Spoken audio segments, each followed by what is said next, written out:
Hi friends, welcome to Johana academy. Taluk SA எக்ஸாமுக்கு சரியாக ஒரு 35 நாள் தான் இருக்குது. இந்த 35 நாளில் நான் சொல்லக்கூடிய ஜிகே டாபிக்ஸை மட்டும் நீங்கள் ப்ராப்பராக ரிவிஷன் பண்ணுங்கள். உறுதியாக இந்த ஜிகே பாட்டில் 70 கொஸ்டினுக்கு மேலே ஈஸியாக நீங்கள் ஆன்சர் பண்ணிட முடியும். சரிங்களா? ஸோ இந்த வீடியோவில் நான் ஒரு 11 டாபிக் சொல்கிறேன். இந்த 11 டாப்பிக்கை நீங்கள் நவம்பர் 24க்குள்ளே படித்து முடிச்சிருங்க. சரிங்களா? ஏன்னா இந்த 11 டாபிக் ரொம்ப ரொம்ப முக்கியமானது. ஒவ்வொரு டாப்பிக்லேருந்து பார்த்தீங்கன்னா குறைஞ்சது 2 கொஸ்டின்லேருந்து அதிகபட்சமாக 4 கொஸ்டின் வரை நீங்கள் எதிர்பார்க்கலாம். சரிங்களா? ஸோ இந்த 11 டாப்பிக்கை நீங்கள் தெளிவாக படிச்சிங்க அப்படின்னா ஒரு 25லேருந்து 35 கொஸ்டின் வரை நீங்கள் வரக்கூடிய எஸ்ஐ எக்ஸாமில் நீங்கள் எதிர்பார்க்கலாம். சரிங்களா? ஸோ அது என்னென்ன டாபிக், அந்த டாப்பிக்லேருந்து என்னென்ன கொஸ்டின்ஸ்லாம் கேட்டிருக்காங்க அப்படிங்கிறத இந்த வீடியோவில் தெளிவாக ப்ரூஃபோட நம்ம பார்க்கலாம். சரிங்களா? ஓகே, அதுக்கு முன்னாடி பார்த்தீங்கன்னா நம்ம சேனல் சார்பாக தாலுக் எஸ்ஐ எக்ஸாமுக்காக ஒரு கிராஷ் டெஸ்ட் பேட்ச் பார்த்தீங்கன்னா இன்னிலிருந்து நம்ம ஸ்டார்ட் பண்ணியிருக்கோம். இதில் ஜாயின் பண்ணுறவங்களுக்கு பார்த்தீங்கன்னா ஒவ்வொரு டாப்பிக்கான ஸ்டடி மெட்டீரியலும் நம்ம பிடிஎஃப் ஃபார்மெட்டில் கொடுத்துருவோம். ஸோ அந்த டாப்பிக்கை படித்ததுக்கப்புறம் ப்ராக்டிஸ் பண்ண டாபிக் வைஸ் டெஸ்ட்டுமே உங்களுக்கு நான் கொடுத்துருவேன். ஸோ இந்த கிராஷ் டெஸ்ட் பேஜில் கொடுக்கக்கூடிய அந்த ஸ்டடி மெட்டீரியல் பிடிஎஃப் இருக்குது பார்த்தீங்களா, அதில் உள்ள கண்டென்ட்டை மட்டும் ப்ராப்பராக படித்து நீங்கள் ப்ராக்டிஸ் பண்ணி பார்த்தீங்க அப்படின்னா உறுதியாக வரக்கூடிய தாலுக் எஸ்ஐ எக்ஸாமில் 125லேருந்து 130 கொஸ்டினுக்கு மேலே ஈஸியாக நீங்கள் ஆன்சர் பண்ணிட முடியும். ஸோ அதற்கான ஷெடியூல், அதுக்கப்புறம் மாடல் பிடிஎஃப் பார்த்தீங்கன்னா இந்த வீடியோ கீழே டிஸ்கிரிப்ஷனில் கொடுக்குறேன், டவுன்லோட் பண்ணி பாருங்கள். ஸோ இந்த டெஸ்ட் பேட்சில் 1000 ரூபாய் பே பண்ணி ஜாயின் பண்ண விருப்பம் உள்ளவங்க பார்த்தீங்கன்னா I want taluk SI test batch அப்படின்னு டைப் பண்ணி 9385950322 இந்த வாட்ஸ்அப் நம்பருக்கு சென்ட் பண்ணிங்கன்னா உங்களுக்கான ஜாயினிங் ப்ரொசீஜர் நான் அப்டேட் பண்ணுவேன். ஸோ விருப்பம் உள்ளவங்க நீங்கள் யூஸ் பண்ணிக்காங்க. சரிங்களா? ஸோ இந்த டாபிக் வைஸ் ஸ்டடி மெட்டீரியலில் பார்த்தீங்கன்னா இப்போ ஒரு டாபிக் இருக்குது அப்படின்னா அந்த டாப்பிக்கில் 6th-லேருந்து 12th ஸ்கூல் புக்கில் எங்கெல்லாம் அந்த கண்டென்ட் இருக்கோ அதில் உள்ள முக்கியமான கண்டென்ட் மட்டும்தான் உங்களுக்கு நான் கொடுப்பேன். ஸோ அதை நீங்கள் ஸ்கிப் பண்ணாமல் தெளிவாக படிக்கணும். சரிங்களா? ஓகே, விருப்பம் உள்ளவங்க 1000 ரூபாய் பே பண்ணி ஜாயின் பண்ணிக்காங்க. ஓகே, மொத்தம் இந்த வீடியோவில் நான் உங்களுக்கு 11 டாபிக் சொல்கிறேன். ஸோ இந்த 11 டாப்பிக்கும் பார்த்தீங்கன்னா ரொம்ப ரொம்ப முக்கியமானது. சரிங்களா? ஸோ ஃபஸ்ட்டு டாபிக் பார்த்தீங்கன்னா உணவு மற்றும் ஊட்டச்சத்து. சரிங்களா? ஸோ இது ரொம்ப ரொம்ப முக்கியமான டாப்பிக்கு. 2023 நடந்த எஸ்ஐ எக்ஸாமில் ஒரு 4 கொஸ்டின் கேட்டிருக்காங்க. 2022 நடந்த எஸ்ஐ எக்ஸாம்லையும் இந்த டாப்பிக்லேருந்து 4 கொஸ்டின் கேட்டிருக்காங்க. சரிங்களா? ஸோ அது என்னென்ன கொஸ்டின் அப்படின்னு சொல்லிட்டு நம்ம பார்த்துடலாம். ஃபஸ்ட்டு பாருங்கள், குளுக்கோஸ் என்பது ஆன்சர் பார்த்தீங்கன்னா ஒற்றை சர்க்கரை. அடுத்தது பாருங்கள், சரியான இணையை தேர்வு செய்க. இந்த கொடுத்துருக்கிறதுல சரியான இணை அப்படின்னா ஏலக்காய். தோல் மற்றும் சீரக கோளாறுகளை சரி செய்யும், இதுதான் சரியான இணை.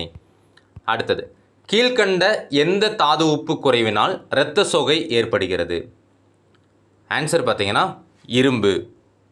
அடுத்தது, இரத்தம் உறைய வைக்கும் உயிர்ச்சத்து வைட்டமின் கே. சரியான இணையை தேர்ந்தெடு. ஸோ இந்த கொடுத்துருக்க 4 ஆப்ஷனில் சரியான இணை அப்படின்னா வைட்டமின் B1 பெரி. அடுத்தது, பெர்னிசியஸ் இரத்த சோகையை ஏற்படுத்தும் உயிர்ச்சத்து குறைபாடு. ஆன்சர் பார்த்தீங்கன்னா சயனகோபாலமைன். அடுத்தது, பொறுத்துக கொஸ்டின். வைட்டமின் சி கொய்யா, அவகேடோ அதிக அளவு கொழுப்பு, சீதாப்பழம் இரும்பு சத்து, கரோட்டினாய்டுகள் கொழுப்பில் கரையக்கூடிய நிறமிகள். ஸோ ஆப்ஷன் டி தான் இதற்கு ஆன்சர். அடுத்தது, சரியான விடையை தேர்ந்தெடு. ஃபஸ்ட்டு பாருங்கள், காய்கறிகளை நீரில் சமைக்கும் போது உயிர்ச்சத்து சி இழக்கப்படுகிறது. சரியானது தான். உயிர்ச்சத்து சி நீரில் கரையும் தன்மை கொண்டது. சரியானது தான். ஆப்ஷன் ஏ 1 மற்றும் 2 சரி. ரெண்டாவது தலைப்பு பார்த்தீங்கன்னா சுற்றுச்சூழல், வனங்கள், உயிர்கோள காப்பகங்கள், தேசிய பூங்காக்கள். ஸோ இந்த தலைப்பில் இருந்து பார்த்தீங்கன்னா 2023 நடந்த எஸ்ஐ எக்ஸாமில் கிட்டத்தட்ட 5 கொஸ்டின் கேட்டிருக்காங்க. 2022 நடந்த எஸ்ஐ எக்ஸாமில் 3 கொஸ்டின் உங்களுக்கு கேட்டிருக்காங்க. சரிங்களா? ஸோ இதுவுமே ரொம்ப ரொம்ப முக்கியமான தலைப்பு, தெளிவாக படிச்சுக்காங்க. ஃபஸ்ட்டு பாருங்கள், மனாஸ் உயிர்கோள காப்பகம் எங்கு அமைந்துள்ளது? அசாம். அடுத்தது, கிர் தேசிய பூங்கா பார்த்தீங்கன்னா குஜராத்தில் அமைந்திருக்கு. ரன்தம்போர் தேசிய பூங்கா பார்த்தீங்கன்னா அது ராஜஸ்தானில் அமைந்திருக்கு. சஞ்சய் காந்தி தேசிய பூங்கா பார்த்தீங்கன்னா மகாராஷ்டிராவில் அமைந்திருக்கு. கார்பெட் தேசிய பூங்கா பார்த்தீங்கன்னா உத்தரகாண்டில் அமைந்திருக்கு. ஸோ அதுக்கான ஆன்சர் பார்த்தீங்கன்னா ஆப்ஷன் ஏ. அடுத்தது, நிலம் மற்றும் நீர் உள்ளடக்கிய பூமி மற்றும் வளிமண்டலம் தற்போது அதிகரிக்கும் வெப்பநிலையே டேஸ் என்கிறோம். ஆன்சர் பார்த்தீங்கன்னா புவி வெப்பமயமாதல். அடுத்தது, தவறான இணையை கண்டறி. இந்த கொடுத்துருக்கிறதுல தவறான இணை அப்படின்னு பார்த்தீங்கன்னா கோடியக்கரை விழுப்புரம். அடுத்தது, தமிழ்நாட்டில் இந்திரா காந்தி வனவிலங்கு சரணாலயம் எந்த மாவட்டத்தில் அமைந்துள்ளது? ஆன்சர் பார்த்தீங்கன்னா கோயம்புத்தூர். அடுத்தது புலிகள் பாதுகாப்பு திட்டம், இது பார்த்தீங்கன்னா 1973 தொடங்கப்பட்டது. யானை பாதுகாப்பு திட்டம், இது பார்த்தீங்கன்னா 1992 தொடங்கப்பட்டது. கடல் ஆமைகள் பாதுகாப்பு திட்டம், இது பார்த்தீங்கன்னா 1999 தொடங்கப்பட்டது. இந்திய காண்டமிருகங்கள் பாதுகாப்பு சட்டம், இது பார்த்தீங்கன்னா 2020 அஸ்ஸாமில் தொடங்கப்பட்டது. சரிங்களா? ஸோ இதற்கான ஆன்சர் பார்த்தீங்கன்னா ஆப்ஷன் ஏ. அடுத்தது சதுப்பு நில காடுகள் டேஸ் மாவட்டத்தில் அமைந்துள்ளது. கடலூர். அடுத்தது தாஜ்மஹால் மஞ்சள் நிறமாக மாறுவதற்கு எந்த வாயு முக்கிய காரணமாகிறது? ஆன்சர் பார்த்தீங்கன்னா சல்ஃபர் டை ஆக்சைடு. அடுத்தது மூணாவதாக நீங்கள் படிக்க வேண்டிய தலைப்பு பார்த்தீங்கன்னா பாராளுமன்றம். ஸோ இந்த தலைப்பில் இருந்து 2023 நடந்த எஸ்ஏயில் 2 கொஷினும் 2022 நடந்த எஸ்ஏயில் 3 கொஷினும் உங்களுக்கு கேட்டிருக்காங்க. ஃபஸ்ட்டு பாருங்கள், சரியான விடையை தேர்ந்தெடு. ஸோ இதில் சரியான விடை அப்படின்னா ஆப்ஷன் சி, மக்களவை 545 உறுப்பினர்கள். அடுத்தது பாதுகாப்பு படைகளின் தலைமை அதிகாரி யார்? ஆன்சர் பார்த்தீங்கன்னா இந்திய குடியரசுத் தலைவர். குடியரசுத் தலைவரால் நியமிக்கப்படுபவர்கள். ராஜ்யசபைக்கு 12 உறுப்பினர்கள். அடுத்தது கூற்று காரணம் கொஸ்டின். கூற்று பாருங்க, குடியரசுத் தலைவர் இந்திய ஆயுதப்படைகளின் தலைமை தளபதி ஆவார். சரியானது தான். காரணம் பாருங்க, குடியரசுத் தலைவர் நாட்டின் தலைவராகவும் மிக உயர்ந்த பதவி நிலையையும் வகிக்கிறார். சரியானது தான். இது காரணம் பார்த்தீங்கன்னா கூற்றுக்கான சரியான விளக்கமும் தான். ஸோ ஆப்ஷன் ஏ தான் சரியான ஆன்சர். அடுத்தது நாடாளுமன்றத்தின் எந்த அவை நாடாளுமன்றத்தின் நிரந்தர அவையாக அறிவிக்கப்படுகிறது? ஆன்சர் பார்த்தீங்கன்னா மக்களவை. அடுத்தது நாலாவதாக நீங்கள் படிக்க வேண்டிய தலைப்பு பார்த்தீங்கன்னா கனிமங்கள் மற்றும் தொழிலகங்கள். சரிங்களா? ஸோ இந்த தலைப்பில் இருந்து 2023 நடந்த எஸ்ஏ எக்ஸாமில் 2 கொஷினும் 2022 நடந்த எஸ்ஏ எக்ஸாமில் 3 கொஷினும் உங்களுக்கு கேட்டிருக்காங்க. சரிங்களா? இப்போ நான் சொல்லக்கூடிய எல்லா டாபிக்ஸ்லையும் பார்த்தீங்கன்னா குறைஞ்சது 2 கொஷின் இருந்து உங்களுக்கு 3 கொஷின் வரை உங்களுக்கு கேட்டிருந்தாங்க. சரிங்களா? ஸோ இந்த சொல்லக்கூடிய 11 டாப்பிக்கை மிஸ் பண்ணாமல் நீங்கள் தெளிவாக படிச்சிருங்க. அதில் ஃபஸ்ட்டு பாருங்கள், இந்தியாவில் மிகப்பெரிய பெட்ரோலிய எண்ணெய் வயல் எது? ஆன்சர் பார்த்தீங்கன்னா மும்பை ஹை எண்ணெய் வயல். ரெண்டாவது பாருங்கள், ஜெய்சல்மார் காற்று பூங்கா டேஸில் அமைந்துள்ளது. ஆன்சர் பார்த்தீங்கன்னா ராஜஸ்தான். அடுத்தது பிளாட்டினம் உற்பத்தியில் உலகிலேயே மிகப்பெரிய நாடு எது? ஆன்சர் பார்த்தீங்கன்னா தென்னாப்பிரிக்கா. அடுத்தது புவி டேஸ் துளையிட்டு எண்ணெய் கிணறுகள் அமைக்கப்படுகின்றன. ஆன்சர் பார்த்தீங்கன்னா ஆப்ஷன் ஏ, மேலோட்டில். அடுத்தது தேசிய சணல் வாரியத்தின் தலைமையகம் எங்கு அமைந்துள்ளது? ஆன்சர் பார்த்தீங்கன்னா கொல்கத்தா. அடுத்தது 5வது தலைப்பாக பார்த்தீங்கன்னா நீங்கள் மின்னியல் தலைப்பு நீங்கள் படிக்கணும். சரிங்களா? ஸோ இதிலிருந்து பார்த்தீங்கன்னா ஒவ்வொரு வருஷமும் 2 கொஸ்டின் உங்களுக்கு கேட்டிருக்காங்க. சரிங்களா? ஸோ என்ன கொஸ்டின்லாம் பாருங்கள். மின்னுருகி எந்த உலோக கலவையினால் தயாரிக்கப்படுகிறது? ஆன்சர் பார்த்தீங்கன்னா வெள்ளியம் மற்றும் காரியம். கீழ்கண்டவற்றுள் மின்னோட்டத்தை கடத்தாத பொருள் எது? கண்ணாடி. அடுத்தது பொருள் ஒன்றில் மின் துகள்கள் இருப்பதை கண்டறிய பயன்படுத்தப்படும் கருவி? நிலைமின்காட்டி. அடுத்து பாருங்கள், V=IR. ஃபஸ்ட்டு கூற்று பாருங்கள், மேற்கூறிய சமன்பாடு ஜார்ஜ் சைமன் ஓம் என்பவரால் நிறுவப்பட்டது. சரியானது தான். ரெண்டாவது பாருங்கள், மேற்கூறிய சமன்பாட்டில் V என்பது மின்னழுத்தத்தையும் I என்பது மின்னோட்டத்தையும் R என்பது மின்தடையையும் குறிக்கும். தவறானது. ஸோ ஆப்ஷன் ஏ 1 மட்டும் சரி. அடுத்தது பாருங்கள், 6வதாக நீங்கள் படிக்க வேண்டிய தலைப்பு இயக்கம். ஸோ இந்த இயக்கம் தலைப்பில் இருந்து பார்த்தீங்கன்னா 2023 3 கொஷின் கேட்டிருக்காங்க, 2022 1 கொஷின் உங்களுக்கு கேட்டிருக்காங்க. சரிங்களா? ஃபஸ்ட்டு பாருங்கள், நேர்கோட்டு இயக்கம் புவியினை நோக்கி விழும் பொருள். வட்ட இயக்கம் புவியினை சுற்றும் செயற்கைக்கோள் இயக்கம். சுழற்சி இயக்கம் அச்சை பொறுத்து தன்னைத்தானே சுற்றும் பூமி. அதிர்வு இயக்கம் ஊஞ்சலின் இயக்கம். ஸோ இதற்கான ஆன்சர் பார்த்தீங்கன்னா ஆப்ஷன் சி. அடுத்தது கீழ்கண்டவற்றுள் பொருளிற்கு முடுக்கத்தினை ஏற்படுத்துவது எது? ஆன்சர் பார்த்தீங்கன்னா விசை. அடுத்தது மிதக்கும் அல்லது பாதியளவு நீரில் மூழ்கியிருக்கும் பொருளின் மீது நீரானது செலுத்தும் மேல் நோக்கிய விசையின் பெயர் என்ன? ஆன்சர் பார்த்தீங்கன்னா மிதப்பு விசை. அடுத்தது குடை ராட்டினத்தில் சுற்றும் பொழுது நீங்கள் வெளிநோக்கிய திசையில் இழுவிசை உணர்கிறீர்கள்.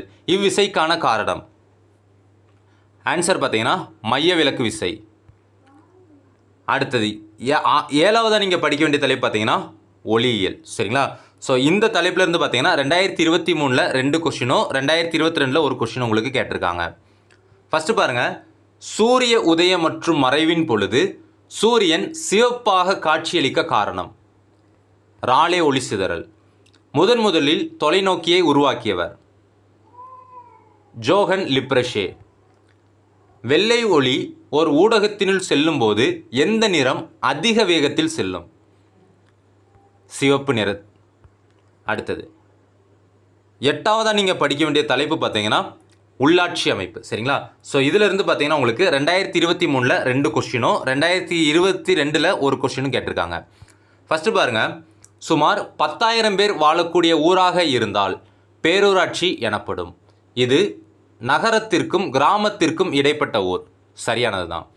மாநகராட்சிக்கு அடுத்த நிலையில் 1,00,000க்கும் அதிகமான மக்கள் தொகையுடன் வருவாய் அதிகம் இருக்கும் ஊர்கள் நகராட்சி எனப்படும். சரியானது தான். ஸோ கூற்று 1, 2 சரிதான் ஆன்சர்.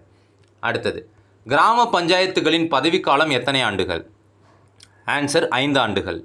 உள்ளாட்சி அமைப்புகளை 1882 இந்தியாவில் அறிமுகப்படுத்தியவர் யார்? ரிப்பன் பிரபு. அடுத்தது 9வதாக நீங்கள் படிக்க வேண்டிய தலைப்பு பார்த்தீங்கன்னா இந்திய அரசியலமைப்பு. ஸோ இதிலிருந்து பார்த்தீங்கன்னா உங்களுக்கு 2023 நடந்த எஸ்ஐ எக்ஸாமில் 2 கொஸ்டினும் 2022 நடந்த எஸ்ஐ எக்ஸாமில் ஒரு கொஸ்டின் உங்களுக்கு கேட்டிருக்காங்க. ஃபஸ்ட்டு பாருங்கள், உச்ச நீதிமன்றத்தின் மூலம் குடிமக்களுக்கு அரசியலமைப்பு சட்ட பரிகாரம் பெறுவதற்கு எந்த உறுப்பு வழிவகை செய்கிறது? ஆன்சர் பார்த்தீங்கன்னா உறுப்பு 32. கீழ்கண்டவைகளில் எந்த ஒன்று இந்திய குடியுரிமை பெறும் வழி அல்ல? ஆன்சர் பார்த்தீங்கன்னா சொத்துரிமை பெறுவதன் மூலம். அடுத்து பொறுத்துக கொஸ்டின். குடியுரிமை சட்டம் 1955 இயற்றப்பட்டது.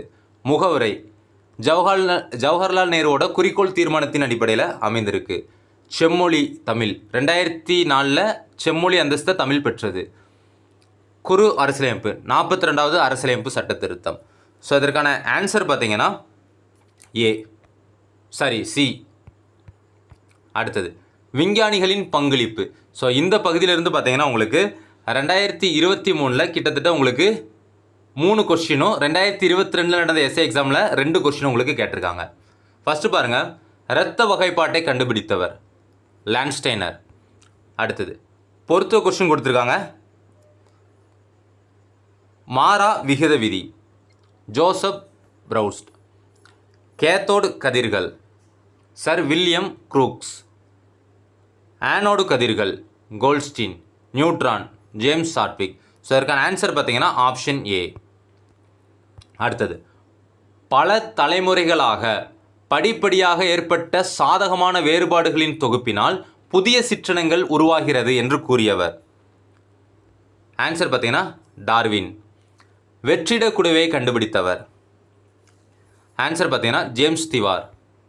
ஜேம்ஸ் சாட்விக் கண்டுபிடித்த துகள்? ஆன்சர் பார்த்தீங்கன்னா நியூட்ரான். அடுத்தது விவசாயம். ஸோ இந்த தலைப்பில் இருந்து பார்த்தீங்கன்னா 2023 கிட்டத்தட்ட 3 கொஸ்டின் உங்களுக்கு கேட்டிருக்காங்க. சரிங்களா? ஸோ ஃபஸ்ட்டு பாருங்கள், முனைவர் வர்கீஸ் குரியன் என்பவர் டேஸ் புரட்சியின் தந்தை என அழைக்கப்படுகிறார்? ஆன்சர் பார்த்தீங்கன்னா வெண்மை புரட்சி.